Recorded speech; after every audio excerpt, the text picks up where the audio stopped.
አለቃ ሁሉም ነገር ባሰብነው ልክ ሄደ ሊያበቃ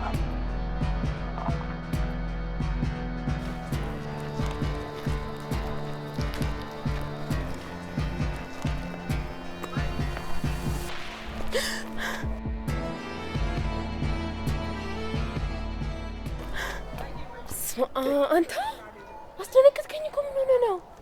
ቆይ ምን ወርሽ በዚህ ሰዓት ብቻሽን? ካርድ ልገዛ ወጥቼ ነው። በዚህ ጊዜ እንዴት ብቻሽን ትወጫለሽ?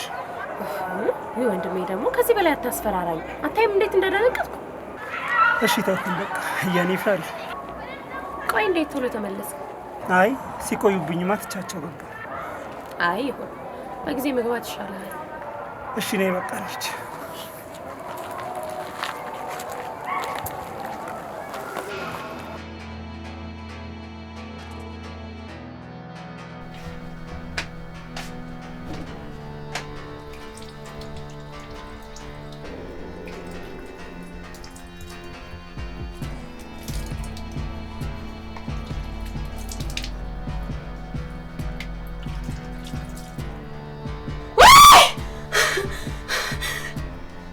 ወይኔ ጉዴ ምንድነው?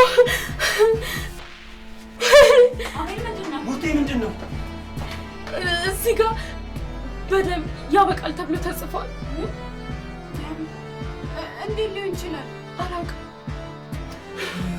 ሙቴ እሺ ታጠብና ግድግዳ ላይ ያለውን አስሽ ቶሎ ካንስሽ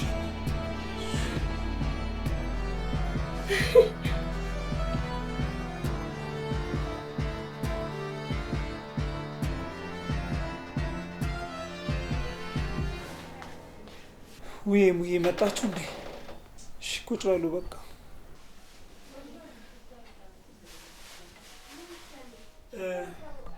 ቡርቴ ቁርሱን በቃ ነሳሽና ሙቂ። በኋላ ማርክ ሲመጣ እንበላለን። እሺ ሰብሊም ገብታለች ልረፍ ብላ።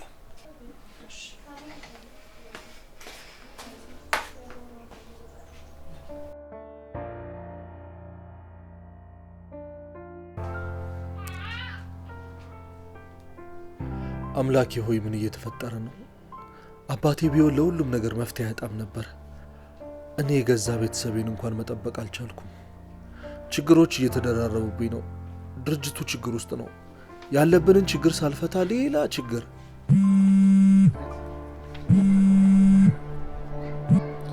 ወይ ማሬ የት ነው ያለው?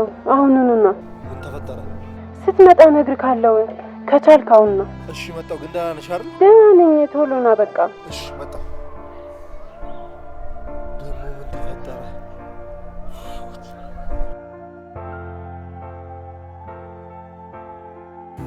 ደህና አይደለሽም እንዴ? ምን ሆነሽ ነው? አሞሻል? አይ ደህና ነኝ። ትንሽ ሐኪም ቤት እንሂድ። ወንድሜ እኔ በጣም ፈርቻለሁ። በጣም ግራ ገብቶኛል። ምን እንደማደርግ እንኳን አላውቅም። ነገ ላይ ደግሞ ማን ሊሞት እንደሚችል እኔ እንጃ። ቆይ ስለምን ግድያ ነው የምታወሪው? በጣም ምን ተፈጥሮ ነው? ወንድሜ እኔ ሁሉ ነገር ደም እየሸተተኝ ነው። ደም? የምን ደም ነው? ማሬ ስለምን ነው የምታወራው? ጠዋት ልትታጠብ መጸዳጃ ቤት ስገባ በደም የተጻፈ ጽሑፍ አገኘች። ማለት አልገባኝም። ይበቃል። ቤታችን ውስጥ በየቀኑ አዲስ ነገር ይፈጠራል። እኔ በጣም ነው የሰለቸኝ። በየጊዜው የሚፈጠረው ነገር በሙሉ እያሰለቸኝ ነው። ቆይ እሺ እኔ ምን ላድርግ እንዴ? ለፖሊስ እናመልክት ስላችሁ አይሆንም አላችሁ። በገዛ ቤታችን ማን ይውጣ ማን ይግባ እንኳን አናውቅም ነው ወይስ የዚህ ሁሉ ነገር አቀናባሪ ቤታችን ውስጥ ነው ያለው? ማለት ምን ማለት አለው? ሁሉም ነገር እየሆነ ያለው ቤት ውስጥ ባለ ሰው ነው። እሺ ተረጋጊ በቃ። እውነቷን ነው እህቴ፣ አንቺ ተረጋጊ በቃ።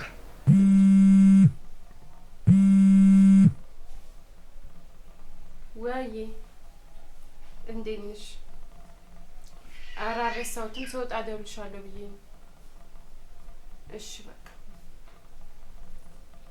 ሰላም ነች። እንገናኝ እያለችኝ ነው። አይ ደግሞ እንዳታመሽ። እሺ ቡርቴ ነይ ቁርስ አቀራርቢ እስኪ። በቃ ልብሴን ቀይሬ ልውጣ። እሺ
አልቆየሽም? አይ ብዙም አልቆየሽም።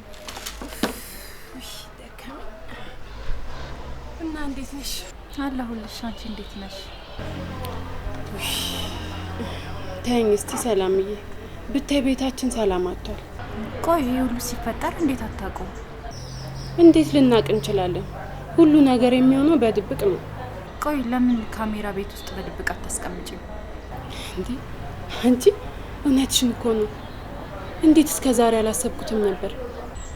ግን በጣም ተጠንቀቀሽ መሆን አለበት። አዎ እሱማ ልክ ነሽ። ግን ቡርቴስ? ቡርቴ ምን? እሷ እኮ ቤት ነው የምትውለው። እንዴት አድርጌ ነው ከቤት ማስወጣት? ወይ አንቺ ደግሞ ሱቅ መላክ ነው። ያው ልክያት እኮ ስለማላቅ እንዳጠረጥረኝ ብዬ ነው። ኧረ ዝም ብለሽ ነው የምትጨነቂው። እሺ የሚበላ ነገር ይምጣልሽ። አይ አሁን ነው የበላሁት እባክሽ። እሺ የሚጠጣ? እሺ የሚጠጣ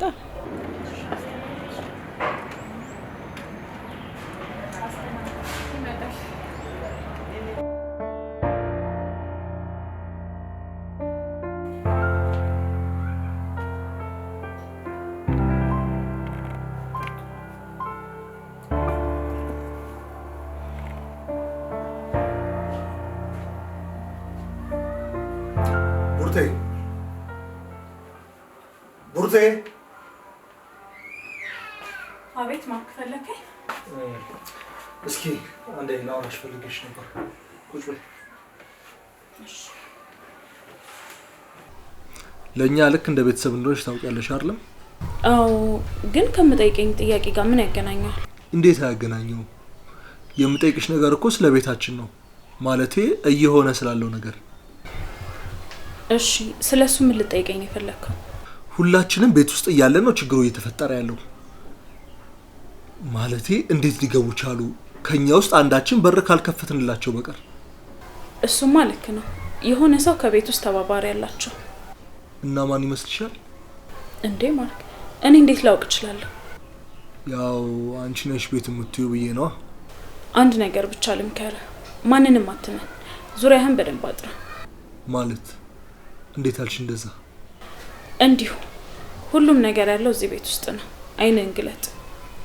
ቡርቴ፣ የሆነ ልደብቅኝ የፈለግሽው ነገርም አለ።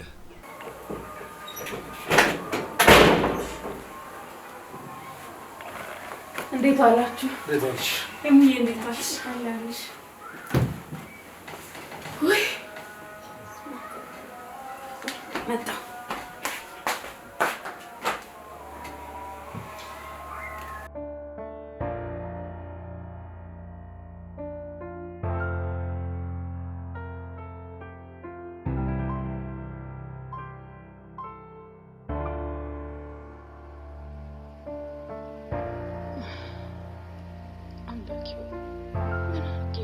ዜና ፈተና ውስጥ ይከተትከኝ። ለምን ልጄ ምንም አትሆንብኝ። ለሷ ነው የምኖረው። ክፉዋን አታሳይ። በድል ነው ይህ ሁሉ መከራ በእኔ ላይ። ለምን አምላኬ ለምን? ቡርቴ ቡርቴ፣ እስማ አስደነገጥሽኝ እኮ። ይቅርታ ቡርቴ፣ ለምንድን ነው የምታልቅሽው? አይ ዝም ብዬ ነው። ምን ነው በስልክ ጥሩ ነገር አልሰማሽም እንዴ? ስልክ ተደውሎ ልጄ እንደታመመች ነገሩ። ለዛ ትንሽ ተረበሽኩኝ። ውይ፣ እና እንዴት ናት? ደህና ናት፣ ምንም አትልም። ሐኪም ጋር ወስደዋታል ወይ ደግሞ ካልሆነ ሄደሽ ታያታለሽ። እሺ መጣው።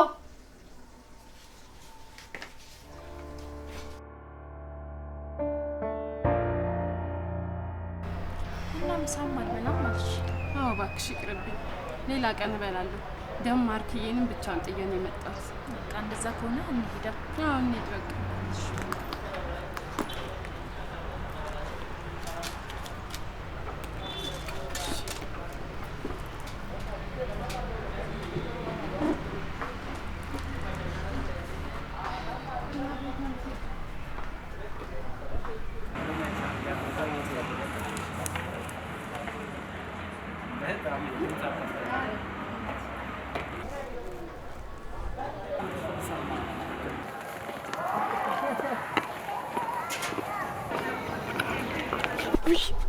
አልሰማም። ምን ሆነ ነው ያማል? እንዳስደነገጥከኝ። ምን ነው ደነገጥሽብኝ እንዴ? ያማል እንዴ? ቆይ እዚህ ምን ትሰራለህ? እኔ ማገኘው ሰው ነበር። ይልቅ ቆይ አንቺ እዚህ ምን ትሰሪያለሽ? ቀጠሮ ነበረኝ። የስራ ነው ወይስ ሌላ ጉዳይ? እሱን ላንተ ማብራሪያ መስጠት አይጠበቅብኝም። ቆይ ለምን አትሆኝም? ቃላችንን አረሳም። እኔ ደግሞ እንደማልተውሽ ቃል ገብቼልሽ ነበር። አረ ዛሬ ገና ነው ትዝ ያለ? የምሬ ነው ሰብልዬ፣ በጣም ናፍቀሽኛል። ቆይ አቤል ግን የእውነት ትወደኛለህ? ቆይ በምን ቃል ልንገርሽ? ያለፉትን ችግሮች ሁሉ ረስተን ለምን አብረን አንኖርም? እባክሽ የእውነት ከወደድከኝ ደስታ ያስደስትክ። አሁን ባለኝ ህይወት እኔ በጣም ደስተኛ ነኝ። ያኔ እንደዛ ሆኜ እኮ ከጎኔ ማንም አልነበረም። እሱ ነው ከጎኔ ሆኖ ምንም ሳይርቀኝ አብሮኝ የነበረው። ዛሬ እንዴት ትዝ አልኩ? አየሽ፣ ይኸው ለሱ ለታንቺ ፍቅር የለሽም። በጣም ነው ማፈቅረው፣ በጣም። አንተ ለኔ ምንም አይነት ፍቅር አልነበረህም። ቆይ እንዳስታውስህ ነው የምትፈልገው? ያኔ እናቴን ያጣሁበት ጊዜ ነበር። ትንሽ እንኳን አላሳዘንሽም? በጣም ጨካኝ ነው። በእናትህ ከቻልክ ካጠገቤ ራቅ።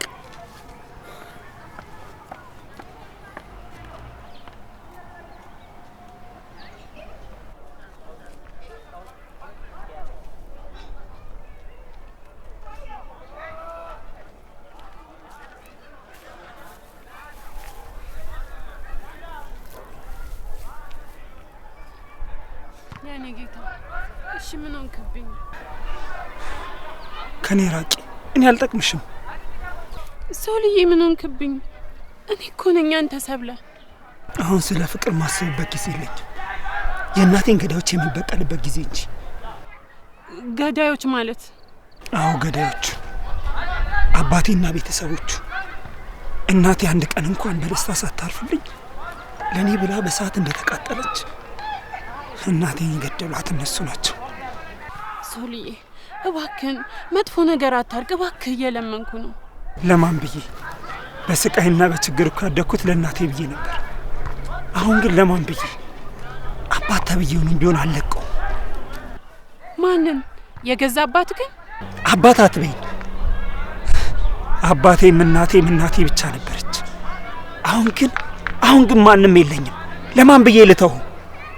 እኔ ያለሁልህ ሶልዬ፣ እኔ ከጎንክ ነኝ። አረ እስከ መቼ? የተሻለ ስታገኝ ለምትሄጂው? እመነኝ አልሄድም። በልጄ እምልልሃለሁ። በልጄ? የማን ልጅ? የኔ ጌታ፣ እርጉዝ ነኝ። እየቀለድሽ ነው? የምሬን ነው። የልጅ አባት ልትሆን ነው። ቆይ እንዴት ሳትነግሪኝ እንዴት ታደርጊያለሽ? ደስ ይላል ብዬ እኮ ነው። ትሰሚኛለሽ? እኔ አይመለከተኝም። እና ብቻሽን እንደሆንሽ ብቻሽን አሳድጊው፣ ካልሆነም ደግሞ አስወርጂው። ማለት አልገባኝም። ይኸውልሽ በቃ ተይኝ፣ አጠገቤ እንዳትደርሺ።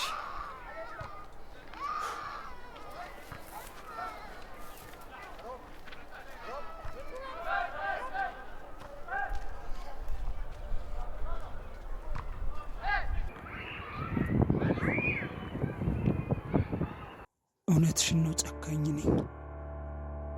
የገዛ ልጄን ገደልኩኝ። ምን ማረባ ነኝ? አባዬ ብሎ የሚጠራኝ ልጅ ይኖረኝ ነበር። ሁሉንም ነገር ትቼ የምኖርለትን ዓላማ አገኝ ነበረ። እኔ ግን ለበቀል ብዬ የምወዳቸውን ሰዎች አንድ ገፋው። ምን አይነት ማረባ ክፉ ሰው ነው!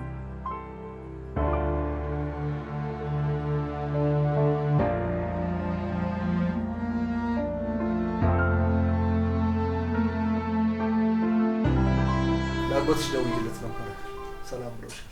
አረ እና እሱ እንዴት ነው? ደህና ነኝ ብሎኛል። ስላለንበት ነገርም ነግሬው ስለ አንቺ በጣም ፈርቷል። ለምን ለኔ ብቻ? ሁላችንም ላይ አይደል እንደ ደረሰው? ያው አጎትሽ አንቺን በጣም እንደሚወድሽና ስለ አንቺን እንደሚጨነቅ ታውቂያለሽ አይደል? እሱማ ልጅ ያለን እኔም ብቻ ነበር ወስዶ የሚያዝናና። እኔ መቼ አዝናንቶኛ ቃል ብለሽ ነው? ለአንቺ ያለው ፍቅር ደግሞ በጣም ይለያል። ለዚህም ነው እዚህ ካልመጣች እያለ ነው። እኔ ወንድሜ አይሆንም። እውነት በፍጹም አልሄድም። አዎ እኔም እንድትሄጂ እፈልጋለሁ። እዚህ ያሉ ነገሮች እስኪስተካከሉ ድረስ ለተወሰነ ጊዜ ራቅ ብትይ ደስ ይለኛል። እንዴ ምን ሆነሃል? እዚህ እኮ የራሴ የሆነ ህይወት አለኝ። የራሴ የምለው ብዙ ነገር አለኝ። ወንድሞቼ፣ ጓደኞቼ። እንዲህ በቀላሉ ሁሉንም ነገር ትቼ መሄድ አልችልም። በዚህ ሁኔታ አንድ ነገር ብትሆኚ እኔ አለት እንድቀር አንቺ ብትፈልጊ? እንዴ ወንድሜ ምን ሆነሃል? አንተ አለህልኝ፣ አቤል አለህልኝ። እናንተ እያላችሁማ ማንም ምንም አይነካኝ። ወረኛ አቤል ራሱን እንኳን አያስጥልም፣ እንኳን አንቺን ይቀርና። አይ በወንድሜማ መቀለድ አይቻል። እሺ የኛ ጠበቃ። ቆይ መቼ ነው ግን አክስት የምታረገኝ? አረ አሁን ደግሞ አክስት መሆን አማረሽ የኔ ቀበጥ። አዋ ቤቱ በልጆች ተሞልቶ ማየት አላማረህም? እኔ ግን በልጆች ተሞልቶ ማየት በጣም ነው የምጓጓው። እና ማምጣት ነው። ማን ከለከለሽ? ይቻላል፣ እንደዛም ጠብቅ። ታያለ በቅርቡ አጎት ነው ማረግ። እናት መሆን ቀልድ ነው አይደል የሚመስልሽ? ታይዋለሽ። ደግሞ ሁሉም ነገር የፈጣሪ ፈቃድ ነው። እሺ አንሳው፣ ችግር አጋጥሞት ሊሆን ይችላል። አሎ አቤል። ወንድሜ የት ነህ? አቤት ምን ነው ችግር አለ እንዴ? እኛ ቤት ችግር ጠፍቶ ያውቃል እንዴ? አቤል ሰክረ እንዳይሆን በዚህ በቀን ጠጥተ ነው? ግሮሰሪ ነኝ ያለሁት። አሁን መምጣት ትችላለህ? የምነግርህ ነገር አለ። እሺ እመጣለሁ። ግን ደህና ነህ አይደል? የሆንከው ነገር ካለ ንገረኝ። ስትመጣ ታውቅ የለ ምን ያጣድፋል? እሺ ቦታውን ላክልኝ። መጣሁ። ምንድነው? ደህና ነው?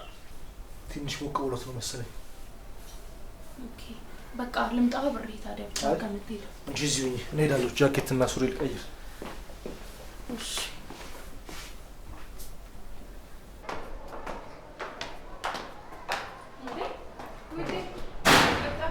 አንቺ ማምን አለብሽ? ባለሽን ጥለሽ ትዝናኛለሽ።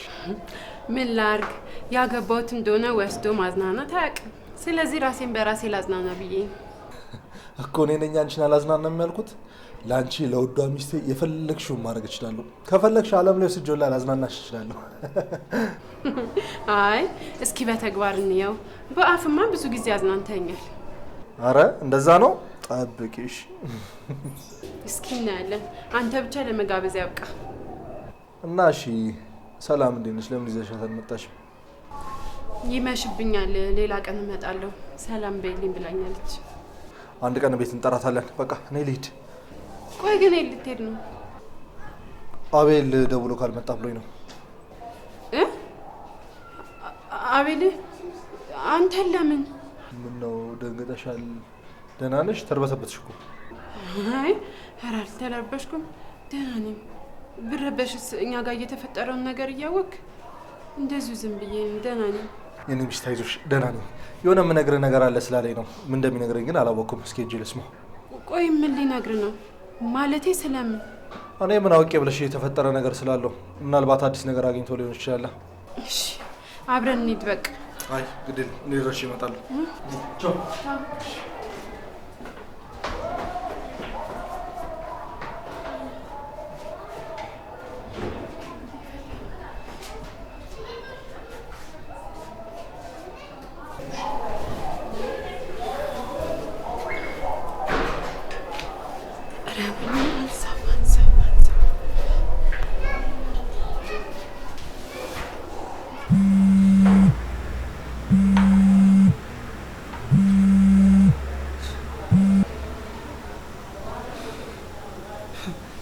ልጅ ሊኖረኝ ነበር፣ አባት ልሆን ነበር። አቤል ስለሱ ሌላ ቀን እናወራለን። ቆይ ማርክን ለምንድን ነው የጠራኸው? ማለቴ ምን ልትናገረው ነው? ቆይ እንዴት የገዛ ልጅሽን ትገያለሽ? ለምን ትንሽ አልጠበቅሽም? ትንሽ ብትጠብቂ ኖሮ እኮ የሁሉ ነገር አይፈጠርም። እንዴት የገዛ ልጅሽን ትገያለሽ? ዝም በል አቤል፣ በቃ ስለሱ ሌላ ቀን እናወራለን። ታውቃለህ አይደል በስንት ስቃይ ነው ህይወቴ ተስተካከለው። አሁን ደግሞ ህይወቴ እንዳታበላሽብኝ እባክህን አቤል፣ ለምን እባክህ። ልጅ ቢኖረኝ ለልጄ ይኖር ነበር። ሁሉንም ትቼ ተስፋችን ሆነ ህይወታችንን በደስታ እንቀጥል ነበር። አንቺ ግን ትንሽ የነበረኝን ደስታ እንኳን ህልሜን ያጨለምሽብኝ። አቤል ሁሉንም ነገር ዝም ብዬ ስሰማ ንጹህ ሆንክ መሰለህ እንዴ? ያኔ ሁሉ ነገር ስለምን ዛሬ ምን ተፈጠረ? ያኔ እንደዛ እየለመንኩ የራስሽ ጉዳይ ልጅሽንም ግደዩ ልጃችን ይሙት ብለኸኝ የትክሳው እኮ ነው። አሁን ታዲያ ምን ፈልገህ ነው አቤል? እስኪ ንገረኝ ምን ፈልገህ ነው? ዝም በይ። የማማ መቃብር እንኳን ሳይደርቅ ይሄን ነገር ስናገኝ ምን አይነት ስሜት ውስጥ ነበር ብለሽ አስበሽ ነበር? ሁሉንም ሀዘን ያስረሳሃል ብዬ ነበር የነገርኩ። አንተ ግን ያረከውን ነገር ታውቃለህ አይደል? እሺ እየለመንኩሽ ነው። አንድ ድል እንኳን ስጭኝ፣ አብረን እንኖር። አቤል የወንድም ሚስት እኮ ነኝ። የወንድምህንም ደስታ መንጠቅ የኔንም ህይወት ማበላሸት ነው የምትፈልገው? ንገረኝ። ህይወት? የትኛው ህይወቱ እንዳይበላሽ እባክሽ። አንቺን ቢያጣ እኮ እሱ እንደፈለገ አማርጦ ማግባት ይችላል። እያሾፍክብኝ ነው አይደል? ይኸውልህ አንድ ነገር ንገረውና እመነኝ ህይወትህን ነው ማመሰቃቀልብህ።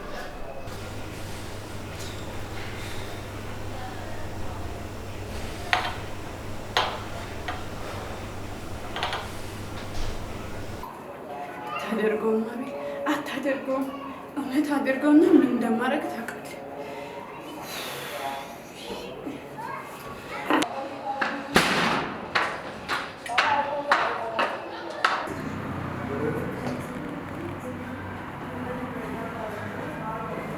እሺ አንተ ምን አለብህ? ጠጣ ዝም ብለህ። አቤል ምንድን ነው? ምን ሆነሃል? ልጅ ቢኖር ኖሮ ለልጅ ምን አይነት አባት ትሆን ነበር? ልጅ? ዛሬ ደግሞ ሰው ስለምን ልጅ ነው የሚያወራው? ነው ወይስ አጎት መሆን ፈለክ እንዴ?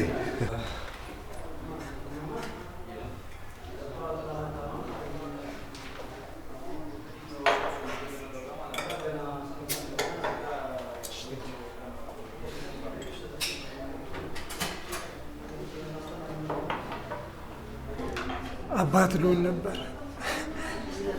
አባዬ ብላኝ የምጠራ ልጅ ይኖረኝ ነበር። አባት? ስለምን አባት ነው የምታወራው? አቤል ሰክራህል እንዴ? የድሮ ፍቅረኛዬን አግኝቼ ነበር። ስለ ክፉነቴ ነገረች። ከተለያየን ረዥም ጊዜ ቢሆንም አስወርጂ ካልኳትም 1-4 ዓመት ይሆነኛል። ግን ክፉነቴ አሁን ነው የተሰማኝ። እንዴት እንዴት የገዛ ልጅ እንድትገላት ትነግራታለህ? ልጅን የሚያክል ጸጋ! እናቴን አጥቼ ጥሩ ሕይወት አልነበረኝ። እኔም ሱስ ውስጥ ገብቼ ነበር። ድንገት አባት ልሆን ነው ስትለኝ እንዴት አምኜ ልቀበል? አፌ ላይ የመጣው በቃ አስወርጂውም የሚል ቃለው ብቻ ነው። ቢሆንም ድጋሚ አግኝተህ ይቅርታ ልትላትና ልክሳት ይገባል። ከዛ በኋላ አላገኛትም? በተደጋጋሚ ሰፈሯ ስመላለስ ነበር። ጓደኛዋን አግኝቼ ልጁን እንዳስወረደችውና ወደ ክፍለ ሀገር ቤተሰቦቿ ጋር እንደተመለሰች ነገረች። እና ሄደህ ልትፈልጋት አልሞከርክም? የት አውቂ? ጓደኛዋም የት እንደሆነ አታውቅም። እና ከዛ በኋላም አላገኛትም? አሬት አግኝቻት። እኔም ከማማ ሞት በኋላ ወደ ሱስ ውስጥ ገባሁ። አባባም ያኔ ነበር ያገኘኝ።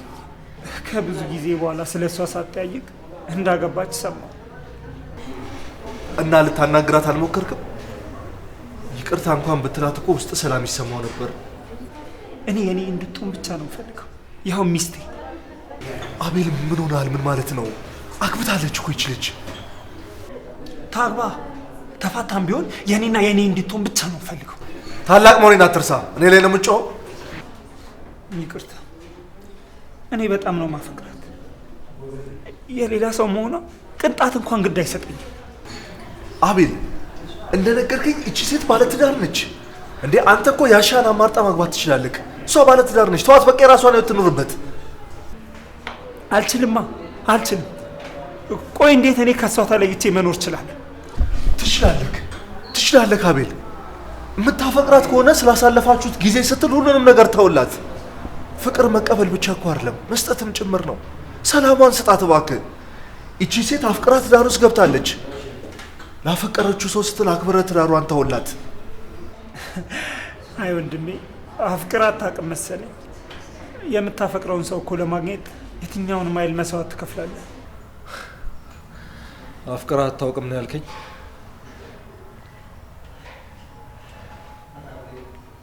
ሰብለን ሳገኛት እኮ በጣም የተጎዳች ልጅ ነበረች። ስለምታፈቅረኝ ብዙ ዋጋ ትከፍልልኝ ነበረ። እኔም በምላሹ ስለማፈቅራት ብዙ ዋጋ ከፍዬላት ይኸው በትዳር እስካሁን ድረስ ጸንተናለን። አየህ፣ ለምትወደው ስትል የምትከፍለው ዋጋ የተሻለ ነገር ያመጣልሃል። አዎ በእርግጥ ይች ልጅ አግብታለች፣ ግን ወደ ኋላ መመለስ አትችልም። ከወደድካት ካፈቀርካት ዋጋ ክፈልላት። በቃ ተዋት፣ የራሷን ህይወት ትኑር። የራስህን አልከኝ። በቅርቡ ጠብቅ፣ ሚስትህን ቀምቼ የኔ ብቻ ሚስት አረጋታለሁ። አቤል በሰላም ነው? በሀሳብ ሄድክ እኮ። በቃ አሁን እየመሸ ነው፣ ተነስ ወደ ቤት እንሂድ። የኔም ስልኬ ስለዘጋ ሰብሊ ያው ታስባለች፣ ትጨነቃለች። አንተ ሂድ፣ እኔ ቀስ ብዬ እመጣለሁ። እኔ ባመሽም ባላመሽም የሚጨነቅልኝ ሰው የለም። አቤላ ዛሬ አንተ ብሶት ላይ ነህ። በል እኔ ሌላ ለማንኛውም ወይ ፍቅር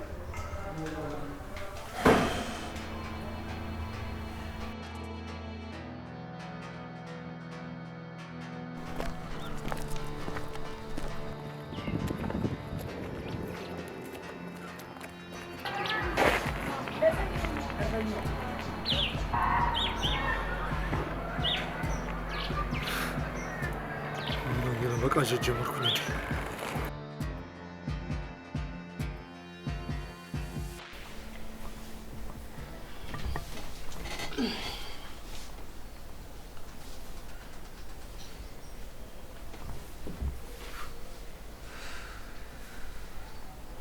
ሰብሊ ችግር አለ እንዴ?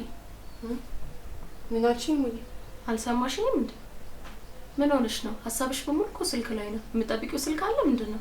አይ ኧረ በፍጹም እንደዚሁ ሰዓት እያየሁ ነው። ፊትሽ በጣም ያስታውቃል እንደተጨነቅሽ። ምን ላርግ ብለሽ ነው? መሽቷል እኮ ማርክም አልመጣም። አንድ ነገር እንዳይሆንብኝ ብዬ ፈርቼ እኮ ነው። አዎ እሱማ ያስፈራል። ግን ያው አቤልም አብሮታል። መቼም አንድ ላይ ሆኖ ማንም አይነካቸውም። እሱማ አንድ ላይ ናቸው፣ ግን ምን እንደሚገጥማቸው አይታወቅም ብዬ ነው። ይሄ ሁሉ ነገር ቤት ውስጥ እየተደረገ እንደሆነ እያወቅሽ እስኪ ልቅ አንቺ ደውይለት። እሺ ካልሽ።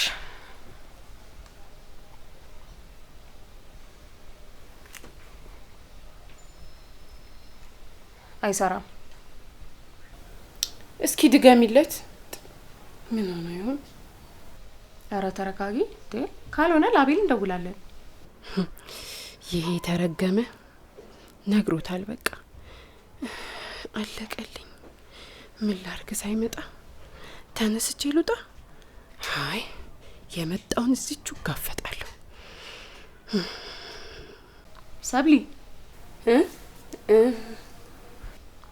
ዛሬ ትክክል አትመስይም። በቃ እኔ ሄጄ እፈልጋለሁ። ከዚህ በላይ ምንም አልጠብቅም። ይኸው አላልኩሽም? መጣ ማርክ። ዝም ብለሽ እኮ ነው የተጨነቅሽው። ቆይ አቤልስ? አቤል እዛው ቆየ፣ ትቼው መጣሁ እኔ። ምን ሆኖ ነው? ምን ነገረ? አይ ትንሽ ተከፍቶ ነበር፣ ስላለፈ ህይወቱ አስታውሰው ነው፣ ለዛ ነው። እና ምንም አልነገረ? ወደኛ ቤት ከመምጣቱ በፊት ትንሽ ከባድ ህይወት ነበር ያሳለፈው። ቡርቴ የሚጠጣው አምጪልኝ። ትተው መምጣት አልነበረብን። እንደዚህ አይነት ስሜት ውስጥ ሆኖ ይዘው ነበር መምጣት የነበረብን። ፍላጎቱን ላክብርለት ብዬ እኮ ነው። መቼም ትንሽ ልጅ አይደለ፣ ራሱን ችሎ ይመጣል።